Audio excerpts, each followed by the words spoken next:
untuk makan makanan lokal, sudah diganti sagu-sagunya jadi sawit. Mau dapat di mana lagi?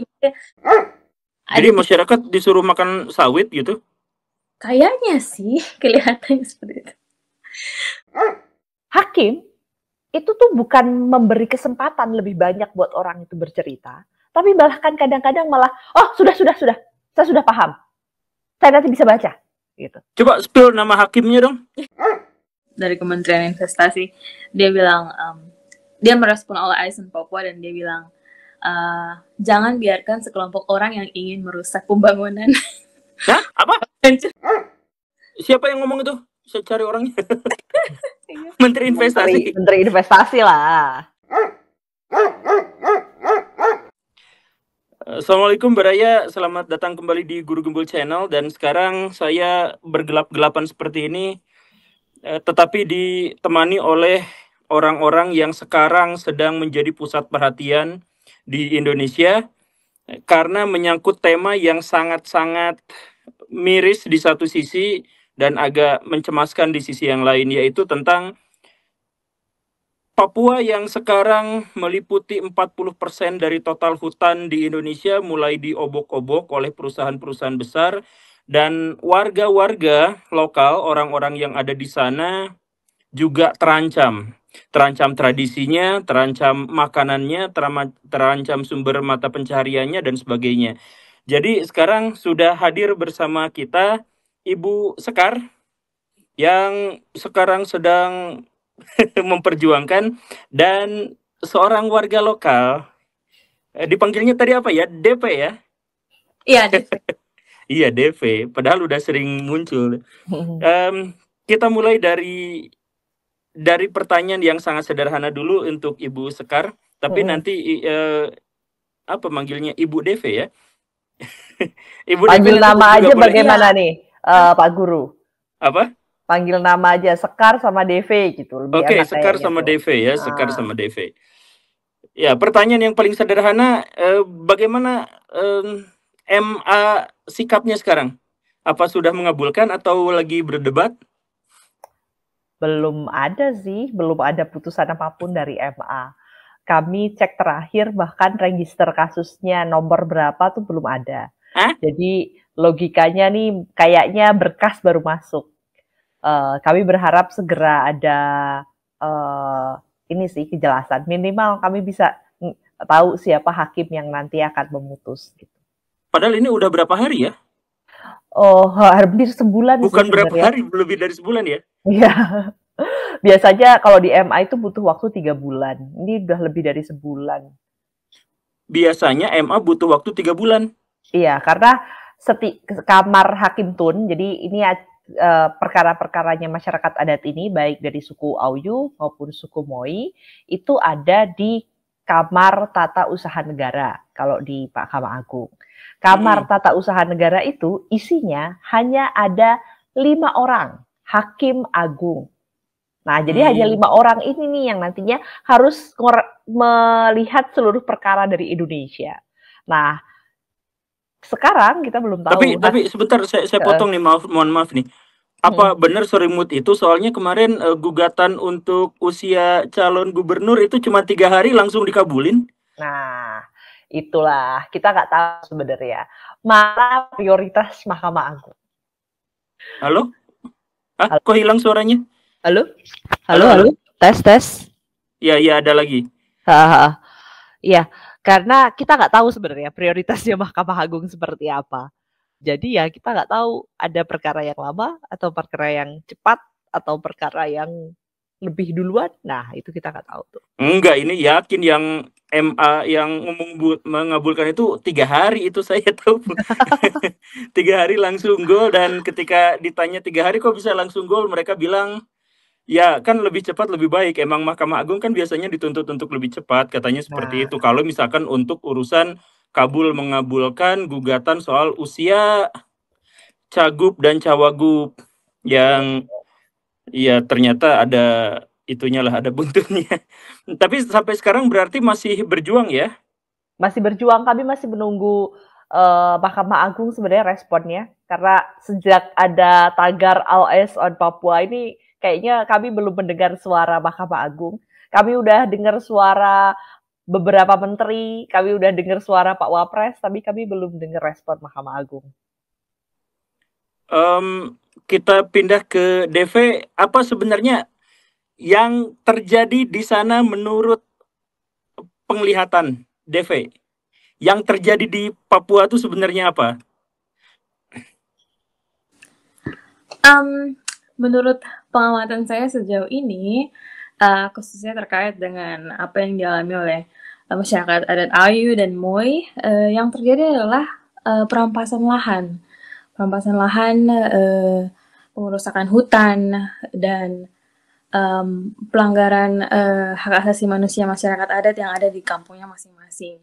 Maksudnya, kalau kita lihat kedua kasus, kan itu ruang hidup mereka bersama yang ternyata kalau kita dari ceritanya Kakak Frankie yang kemarin datang ke Mahkamah Agung, ternyata pas dia lihat AMDAL dari PT IHL, tanahnya termasuk di dalam situ, padahal dia sebenarnya tidak setuju. Jadi ada perampasan lahan di situ, lalu ada pengerusakan hutan atau deforestasi besar-besaran. Kita lihat tingkat menurut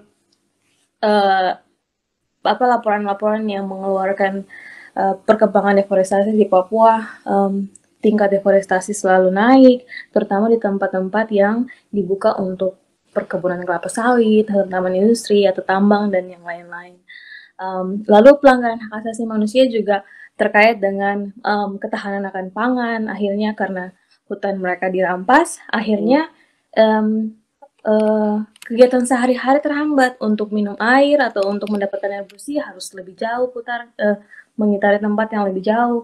Untuk makan makanan lokal sudah diganti sagu-sagunya jadi sawit, mau dapat di mana lagi? Ada dusun sagu, cuman kan kalau kita lihat di bawah Vendigul itu lahan-lahan sawit itu dibuka di atas tempat-tempat sagu masyarakat yang sebenarnya masyarakat sangat bergantung di situ misalnya. Jadi masyarakat disuruh makan sawit gitu? Kayaknya sih kelihatannya seperti itu. Ya, jadi itu yang terjadi menurut apa yang ku amati. Itu pemerintah daerah, kan tambang-tambang itu harus izin dari pemerintah daerah kan? Betul, makanya tadi saya menggunakan kata perampasan lahan karena ini sebenarnya sesuatu yang lebih kompleks karena bukan ada banyak praktek-praktek yang lain. Jadi selain industri ekstraktif, tapi juga ada praktek yang dilakukan di dalam pemerintah sendiri, misalnya korupsi atau persoalan lain yang lebih kompleks yang tidak melibatkan masyarakat adat sebagai pemilik lahan. Jadi persoalannya di situ. Mereka yang punya lahan, mereka yang selama ini hidup di situ bergantung 100% dengan alam, tetapi tidak dilibatkan dalam setiap proses-proses. Pokoknya tahu-tahu tiba-tiba hutan yang sudah dikasih aja ke orang. Jadi tanah warga, tanah adat, pemukiman, dan tempat mereka bercocok tanam itu diambil alih paksa atau tanpa sepengetahuan warga. Jadi warga tahu terus dipaksa atau tiba-tiba warga tahu bahwa tanahnya sudah berubah alih fungsi gitu? Kalau menurut kasus yang dari Moi, dari Ayu kemarin, ceritanya adalah ada pemberian informasi, tapi untuk mengambil keputusan, menyusun analisis dampak lingkungannya, masyarakat tidak dilibatkan. Lalu kalau spesifik ke kasus Kakak Frankie kemarin, kan Kakak Frankie bilang saya tidak mau jual tanah saya, tapi tiba-tiba sudah ada di dalam peta itu bahwa tanahnya termasuk di dalam bagian perusahaan itu. Kemarin kalau teman-teman nonton video lengkapnya cerita Kak Frankie di akun Greenpeace itu, Kakak Frankie detail menceritakan itu. Ini saya silakan Ibu, silakan Sekar, nggak boleh nyebut Ibu ya. Saya nggak terbiasa. Mbak Sekar. Ini pertanyaan terkait hukum sih. Maksudnya, apakah tanah adat itu tidak dianggap sebagai tanah milik perorangan atau masyarakat, sehingga atau misalkan hutan di sana dianggap sebagai milik negara, sehingga ketika negara memutuskan ya udah serahin aja ini pada pengembang pada ini bisa langsung dialihfungsikan gitu, atau sebenarnya ketika pemerintah mengambil secara paksa gitu, maksudnya apakah pemerintah itu punya, bukan pemerintah, perusahaan-perusahaan itu sebenarnya punya legitimasi hukum bahwa ya ini kan sebenarnya hutan gitu, alam liar kami ambil untuk dieksploitasi ya demi kebaikan bersama gitu. Ada nggak sih argumentasi untuk membenarkan tindakan itu secara hukum gitu? Oh, ini adalah hal yang aneh memang terjadi di Indonesia. Jadi kita itu menganut sebuah mazhab yang lumayan lucu dalam konteks pengelolaan sumber daya alam, Pak Guru. Jadi di mana di situ dianggap tidak ada masyarakat, yaitu semuanya adalah tanah negara. Sialnya seperti itu. Nah, kenapa kok bisa kayak kok nggak ada masyarakat dianggap ada jadi milik negara? Jadi masyarakat Papua ini, termasuk masyarakat adat yang lain ya, mayoritas di Indonesia, itu kan mereka tinggal di dalam hutan. Mereka tentu saja nggak familiar tuh dengan mendaftarkan hak-hak mereka. Jadi kalau kita orang kota, ya kita punya sertifikat tanah, rumah. Nah, mereka ini tanahnya modelnya komunal. Jadi tanah itu yang diperjuangkan Pak Franky atau Victor dari MOI itu bukan tanah perorangan, tapi itu adalah tanah komunal yang dimiliki oleh komunitas masyarakat adatnya. Ada yang marga, ada yang permarga, ada yang persuku, misalnya. Beda-beda. Setiap hukum adat punya aturannya masing-masing. Itu sangat beragam. Kalau dalam hukum disebutnya adalah pluralisme hukum. Karena sebenarnya hukum adat dan hukum lokal di Indonesia itu banyak banget. Nah sayangnya itu nggak pernah dihargai sama negara ini. Negara ini dibangun dengan mengadopsi hukum punyanya Belanda tuh. Ya biar gampang lah kita adopsi kitab hukum perdata Belanda. Termasuk sebenarnya adalah mengadopsi model pertanahan dan pengelolaan sumber daya alam yang dilakukan oleh oleh kolonial sebelum kita merdeka. Jadi akhirnya apa? Pokoknya kalau nggak ada yang ngaku punya tanah itu, ya itu punya negara.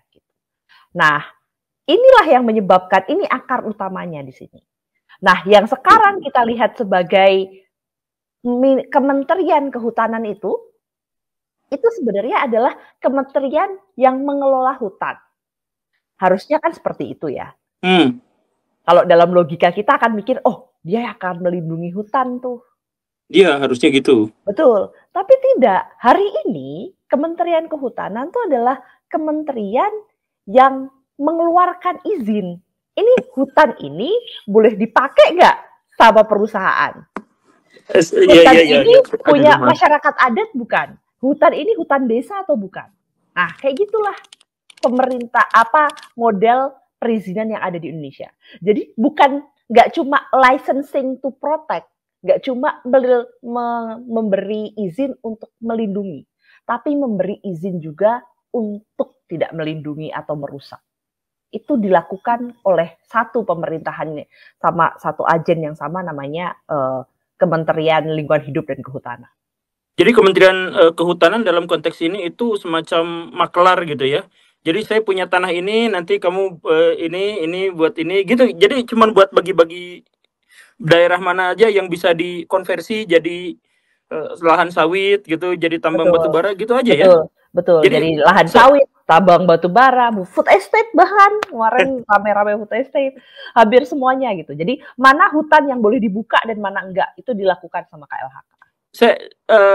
Ini siapapun, saya minta masing-masing menjawab pertanyaan sederhana ini. Artinya, anggaplah ini dalam konteks perspektif warga, ini adalah perampasan hak asasi, perampasan lahan, bahwa ini adalah eksploitasi,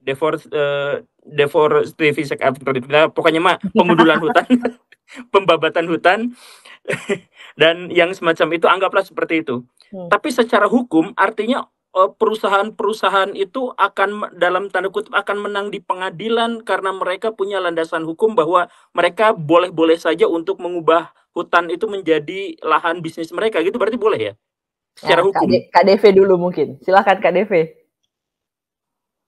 Menurut Kak Deve gimana? Kalau bicara hukum saya agak puyeng, Kak Sekar ahlinya.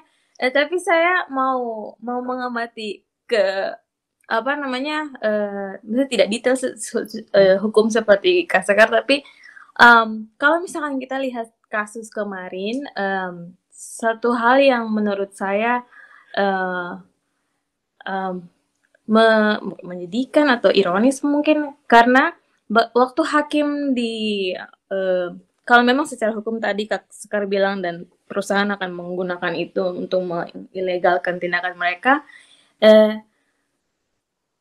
bicara soal gugatan kemarin mulai dari Jayapura, lalu pindah ke Manado, lalu sekarang ada di Mahkamah Agung. Kalau misalkan argumen-argumen hakim menolak setiap putusan karena masalah administrasi, itu berarti sesuatu yang menurut saya miris karena mereka melihat ini sebagai persoalan administrasi.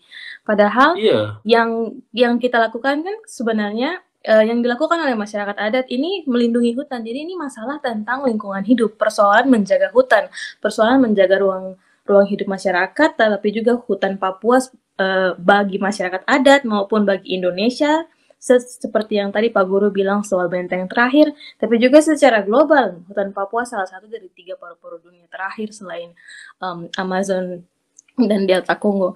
Jadi hakim tidak melihat persoalan yang lebih luas bahwa ini masalah krisis iklim, masalah yang mempengaruhi kita semua, tapi dia menolak karena masalah administrasi. Jadi kayak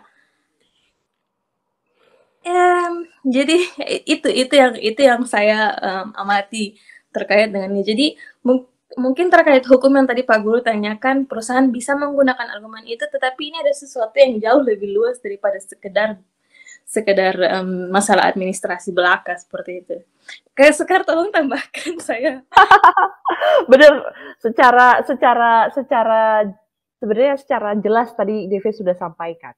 Hari ini kita sedang menghadapi hukum Indonesia yang sangat positivistik.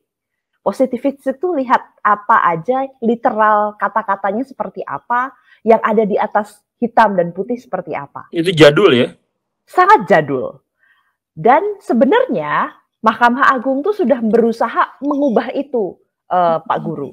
Karena itu Mahkamah Agung mengeluarkan peraturan Menteri peraturan Mahkamah Agung nomor 1 tahun 2023 yang membahas soal bagaimana tata cara berperkara lingkungan hidup. Jadi perkara lingkungan hidup dianggap sangat penting karena tadi seperti argumennya Pak Guru, ini krisis iklim, kita perlu melindungi lingkungan. Mahkamah Agung tuh udah paham tuh ada itu. Nah, dalam konteks itu ada berbagai aturan kemudian yang dibuat. Nah, sayangnya nggak semua hakim tuh bisa kemudian menangkap urgensi tadi. Jadi perkara kita di suku Auyu yang IAL yang sidang di Jayapura tadi, register namanya udah perkara lingkungan hidup. Di situ udah argumennya adalah argumen soal ini sungainya adalah sungai pristine, sungai yang paling baik kondisi airnya. Kalau hilang, kita kehilangan semuanya.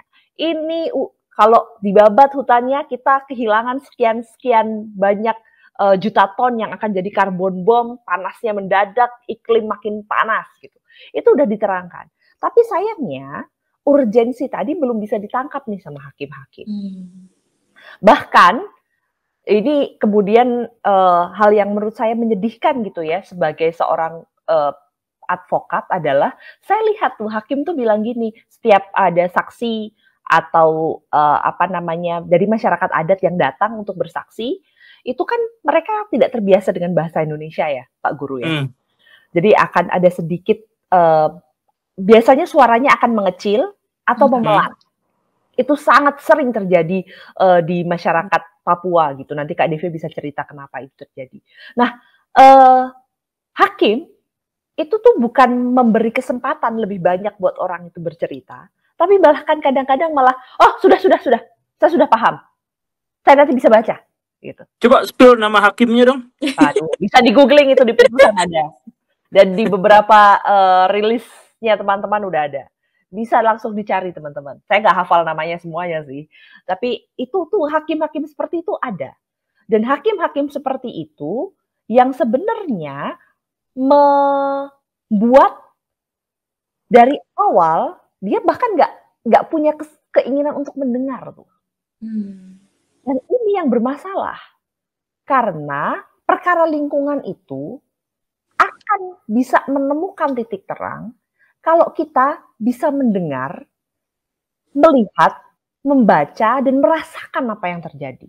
Kalau itu cuma dibaca aja di paper, nggak akan terbayang tuh berapa luasnya hutannya Pak Frankie Worrell dan juga suku Marga Worrell begitu ya. Itu nggak kebayang tuh tadi bahwa 36.000 hektar tuh setara setengah Jakarta. Nggak kebayang tuh.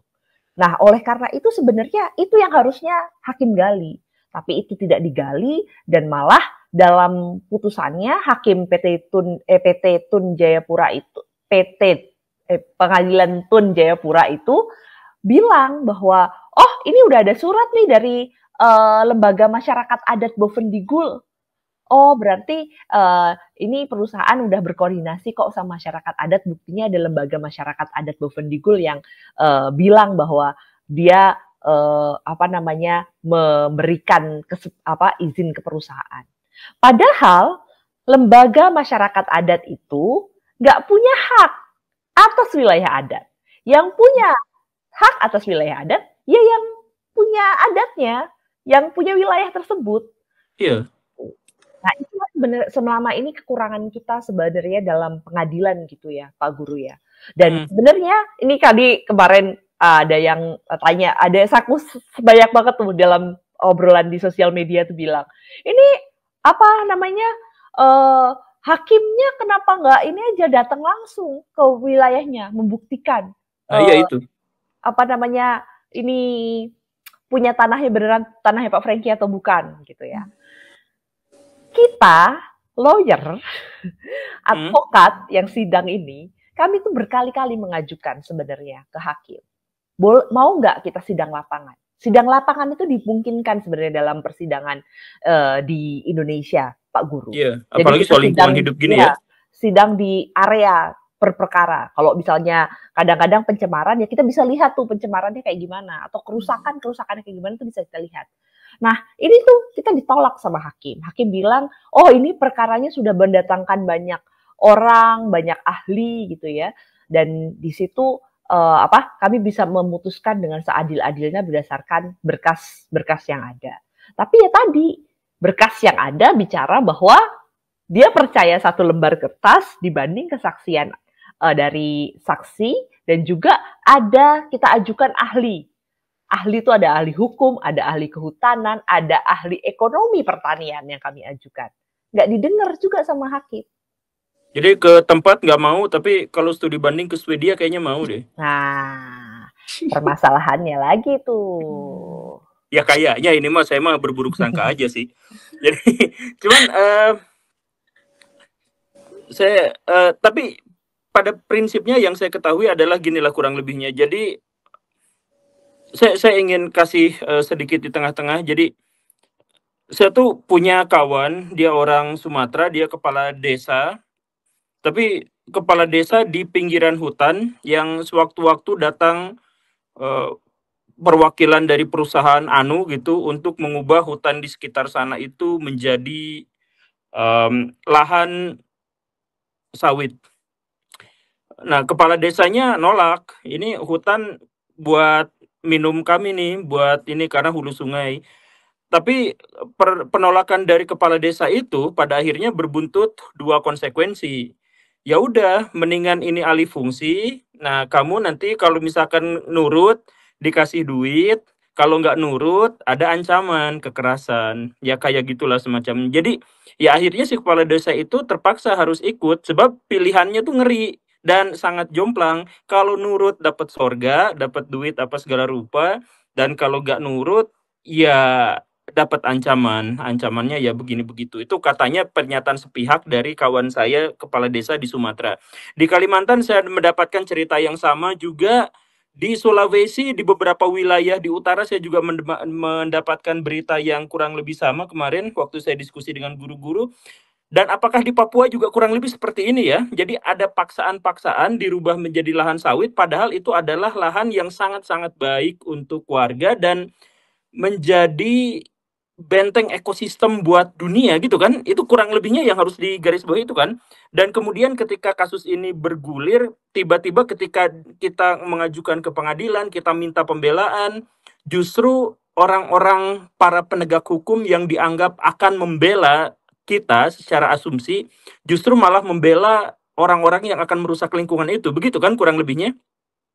Dan saya ingin saya garis bawahi lagi adalah bahwa yang berusaha untuk mengubah hutan itu menjadi sawit itu adalah pemodal-pemodal besar yang duitnya udah bener-bener nggak berseri, yang sangat kaya raya itu.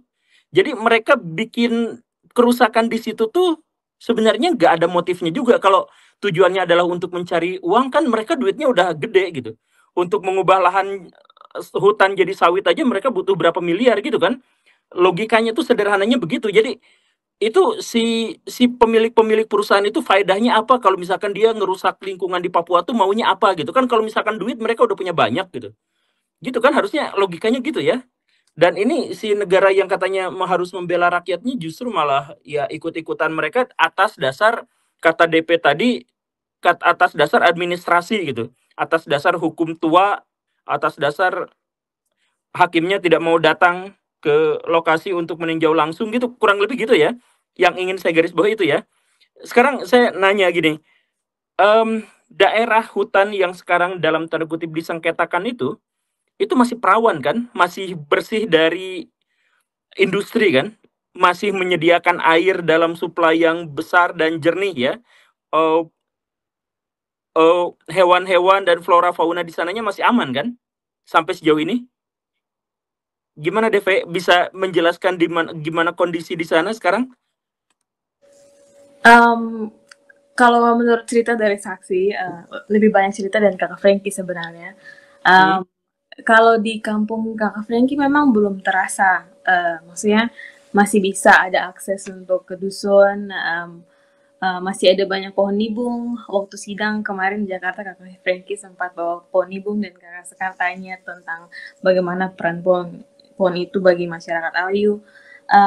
Hewan-hewan yang ada di sana juga, tapi di desa lain yang masih suku Ayu juga, misalnya Kampung Anggai namanya, itu mengalami yang sebaliknya karena sudah ada operasi dari perusahaan lain, kayak mulai ada kekeringan, pencemaran air dan lain-lain. Jadi kalau di yang menurut cerita Kakak Frankie di Kampung Yare belum terasa seperti kampung lain. Di Kampung Victor juga seperti itu. Itu sepengetahuan saya. Kakak Sekar mungkin bisa tambahkan. Iya, saya karena saya nulis gugatan nih jadinya agak detail sedikit, Pak Guru. Kami menyebutkan area hutannya Margaworo ini sebagai area yang disebut dengan hutan primer. Dengan hutan dengan kualitas baik. Primer tuh sama sekali belum pernah dibuka. Nah, dalam konteks hutan primer, ini kalau teman-teman cek ya tadi, kemarin kayaknya sudah ada beberapa konten dari Satellite Earth bikin konten lokasinya suku Margaworo ini, dia di atas. Itu sebenarnya di hulu. Oh, aduh. Jadi sebenarnya jika area itu dibuka, dia akan merusak posisi air untuk bawahnya, downstream kan ya. Hilir. Dan sebenarnya ini yang disampaikan Pak Frankie sebenarnya dalam persidangan. Dan saya kebetulan punya kesempatan beberapa kali ikut berburu sama Margaworo di hutan mereka sebenarnya, Pak Guru. Itu benar-benar kalau masuk ke hutan, mereka tuh cuma bawa senjata mereka, panah gitu. Tradisional. Ada beberapa yang mungkin punya senapan angin, tapi itu nggak banyak yang punya. Jadi mereka kebanyakan pakai panah itu untuk berburu. Nah, mereka nanti dapat makanan itu ya mereka makan ada yang kalau lapar ya makan dari makanan hasil berburu itu, ambil nibung atau ambil sayur-sayuran yang ada bisa dimakan dalam hutan. Mereka nggak bawa minuman. mereka tuh langsung minum. Jadi posisinya tuh kalau ketemu air di dalam hutan itu, mereka ambil, mereka minum. Mereka ambil pakai tangan kayak minum langsung. Karena memang kualitas airnya itu sangat masih dalam kategori kalau kami dalam sumber daya air, orang-orang sebutnya dengan pristine. Jadi level tertinggi dari kualitas air. Jadi sebegitu baiknya. Jadi wajar kalau masyarakat adat di sana tuh tidak punya kebiasaan merebus air. Lah orang airnya ada air terbaik, ngapain mereka rebus lagi gitu.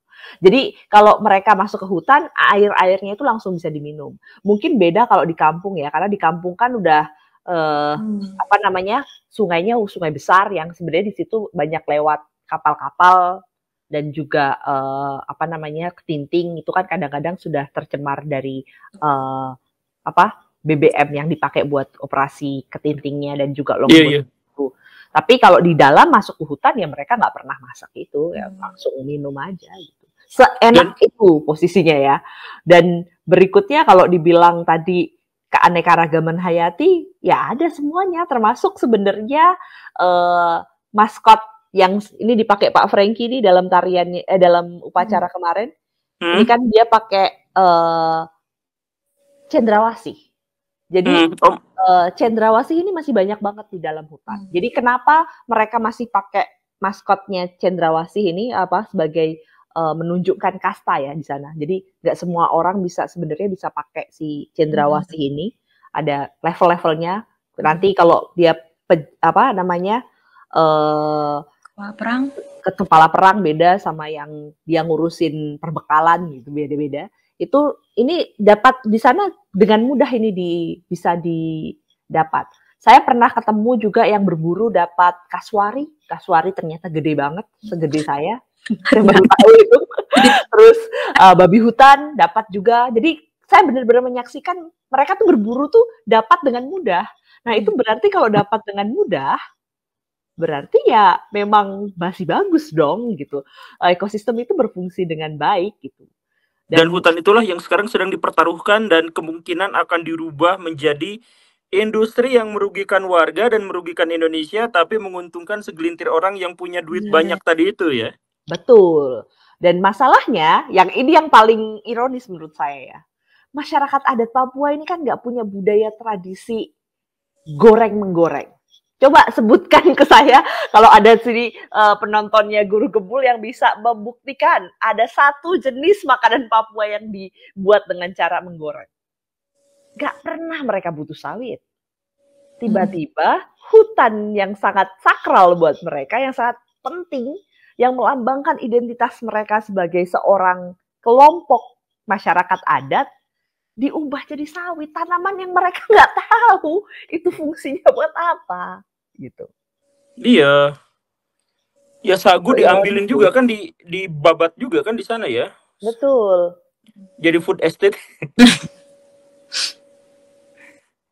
Jadi ya saya mau kesel tapi cara keselnya gimana saya nggak tahu deh. Gimana?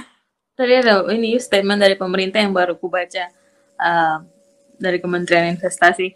Dia bilang dia merespon All Eyes on Papua dan dia bilang jangan biarkan sekelompok orang yang ingin merusak pembangunan. Hah? Apa? Hancurkan rencana. Iya itu baru artikel baru keluar. Siapa yang ngomong itu? Saya cari orangnya. Menteri Investasi. Menteri Investasi lah. Dia baru bilang kayak gitu. Jangan biarkan sekelompok orang yang ingin menghancurkan pembangunan. Gak, baliklah. Jangan rusak alam, jangan rusak budaya dan tradisi masyarakat untuk menguntungkan segelintir orang yang sudah sangat kaya raya, yang kalau mereka gagal di sana juga mereka tetap akan kaya raya. Ya gimana sih itu? Logikanya gimana sih itu? Saya nggak ngerti. Itu kan mau dirubah jadi sawit. Jadi itu kan ya ampun. Dan sebenarnya ya, yang menarik adalah sawit itu sebenarnya pemasukannya banyak sekali yang nggak masuk ke negara karena banyak sekali perusahaan sawit yang nggak bayar pajak sebenarnya. Ya, iya. Kalau misalnya teman-teman cek ulang ya, kulik ya ada yang bayar pajak, tapi jumlahnya lebih sedikit daripada yang nggak bayar pajak. Ya, karena semakin kaya mereka, semakin besar potensi mereka untuk memplang pajak karena mereka punya berbagai metode untuk melakukan itu. Ya, oke, Iya. per- oke, pertanyaan terakhir lah ini. Oke, sekarang gini lah, kita pura-puranya jawab pertanyaan mereka gitu. Berarti kalau misalkan sawit di sana tidak jadi, berarti tidak akan ada pembangunan di wilayah Bufendigul, misalkan seperti itu gitu. Gimana tuh ceritanya? Ya ini mah anggaplah pernyataan Menteri Investasi tadi itu memang untuk membangun, ya ceritanya ini mah benar gitu ya, untuk membangun di sana gitu. Jadi kalau misalkan dihentikan berarti tidak akan ada pembangunan di Papua gitu. Misalkan begitu. Gimana jawaban kita tuh? Sama Sekar dan Deve sekaligus silakan. Aku menjawab dengan apa yang ini materi ini sudah kami jawab di persidangan sebenarnya, Iya. Pak Guru. Iya, kami sudah yakin bahwa ini akan disampaikan bahwa wah kamu tuh menolak pembangunan. Pak Franky berulang-ulang kali sebenarnya sampaikan bahwa dia bukan masyarakat yang menolak pembangunan. Dan langkah hukum ini diambil karena dia percaya terhadap negara. Kalau nggak percaya sama negara, dia udah melakukan hal yang lain. Dia tuh mau melawan dengan terhormat karena dia nggak suka masyarakat Papua diidentikan dengan masyarakat yang teroris gitu ya. Enggak, masyarakat adat Papua itu adalah masyarakat yang bisa melawan dengan terhormat. Itu kenapa pilihannya ketika kami diskusi dengan masalah ini ya pilihannya adalah gugatan hukum. Gugatan hukumnya juga nggak cuma gugatan hukum yang ngomongin haknya Pak Franky, gugatan hukum litigasi iklim yang ngomongin kepentingan perkara ini kaitannya dengan komitmen iklim global. Iya. Dia mau ngomongin ini untuk seluruh negara gitu. Poin satu itu. Poin kedua, kami menghadirkan ahli ekonomi pembangunan yang hadir, ekonomi pertanian, mohon maaf, yang hadir dalam persidangan dari Unipa. Ahli tersebut bilang bahwa area Bovendigul itu dan adalah area masyarakat adat. Hutannya masih lebat. Tidak cocok ditanami sawit. Cocoknya adalah pola pertanian skala kecil yang memenuhi kebutuhan masyarakatnya. Dengan demikian, kalau pertanian skala kecil memenuhi kebutuhan masyarakat, itu kan nilai putar uang di masyarakat lebih cepat daripada sawit yang nilai putar uangnya ada di elit. Gitu. Iya. Itu ada itu yang disampaikan ahli ekonomi pertanian di dalam persidangan. Iya, betul. Saya juga belajar itu. Iya, terus gimana? Saya kesal saya. Dan sayangnya itu nggak ada yang dengerin. Jadi ini bukan... Itu hakim yang tadi itu nggak ngedengerin? Nggak dengerin. Nggak dikutip juga sama hakim. Jadi ini bukan soal anti pembangunan. Ini adalah soal bagaimana masyarakat adat memperjuangkan pola pembangunan yang salah. Masyarakat adat mau bilang, kami tuh juga punya cara kami menjaga hutan. Kami punya ide atau pemikiran soal pembangunan versi kami. Nah, dalam konteks ini, negara harusnya nggak cuma menghargai, tapi bahkan melindungi hak-hak masyarakatnya. Karena masyarakat berhak tuh punya imajinasi pembangunan yang berbeda terhadap negara. Soal bagaimana dia harus membangun negara ya. Iya, saya setuju banget. Deve gimana? Kalau saya melihatnya dari bagaimana cara pandang pemerintah atau orang-orang dari luar Papua melihat Papua sendiri. Misalnya pernyataan menteri yang tadi, jangan biarkan kelompok tertentu mengganggu pembangunan. Sebelumnya, waktu beliau menetapkan Merauke akan dibuka 2 juta lahan untuk sawah ya? Untuk bioetanol dan kebun tebu. Jadi begitu, ya jadi begitu di hari yang sama dia datang ke Merauke, itu lagi banjir di Merauke, banjir terbesar, semua orang tenggelam. Dan dia saat banyak orang menyatakan untuk menolak dan terkait dengan perkebunan tebu ini, jawabannya tuh, oh di Merauke itu tidak ada hutan. Jadi semua orang kaget. Oh, nah si pernyataan-pernyataan ini tuh menunjukkan bahwa ternyata masih ada pemerintah kita yang melihat tanah Papua itu sebagai komoditas. Jadi bukan sesuatu yang punya nilai tertentu bagi masyarakat yang tinggal di sana. Makanya ya mereka tidak peduli dengan orang-orang yang selama ini ada di situ karena tanah itu ada nilai yang ditawarkan ke kelompok-kelompok elit yang tadi itu. Misalnya kalau kita lihat bahkan ternyata PT IAL itu punya Malaysia. Terus kalau kita cari lagi perusahaan-perusahaan yang lain, kita akan mulai dapat lihat lebih kelihatan lagi kalau sebenarnya pemilik perusahaan-perusahaan itu ada dari luar semua dan yang memberikan oleh pemerintah kita karena mereka tidak melihat bahwa tanah itu adalah sesuatu yang sangat-sangat penting bagi masyarakat dengan nilai spiritual karena sudah hidup di sana secara turun-temurun. Masyarakat yang memiliki pengetahuan lokal yang membuat mereka bertahan secara turun-temurun dan hidup dengan kuat dan sehat dan sebagainya. Jadi itu ada perbedaan persepsi bagaimana pemerintah melihat tanah Papua sebagai komunitas yang membuat mereka terus tidak berpikir tentang siapa yang hidup di sana, ada apa di sana. Makanya Papua dianggap seperti tanah kosong. Kita boleh bikin apa saja di sana toh itu ada nilai jualnya. Itu menurut saya. Dan sebenarnya mau nambahin sedikit nih Pak Guru. Ini gara-gara saya sebel banget ya. Saya akhirnya paham bagaimana rasisme itu bekerja karena kasus ini. Karena saya kemudian dampingin di persidangan kan. Rasisme itu bekerja sangat mengakar hari ini di sistem kita. Jadi akhirnya kita menganggap bahwa masyarakat Papua itu seakan-akan tidak produktif.